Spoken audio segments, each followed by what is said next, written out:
Hi guys, it's a Friday and yeah, it's my rest day. I got time to cook and for today I prepared my own version of pork steak with shrimp and mushroom and asparagus. Ayan.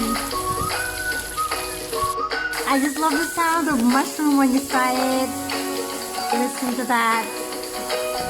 And you add some creamy sauce. Later on, itatap ko lang siya dun sa steak. So I have the sauce. And there you have it, the finished product of my own version of steak for the weekend. And yeah, I still have leftover Baileys.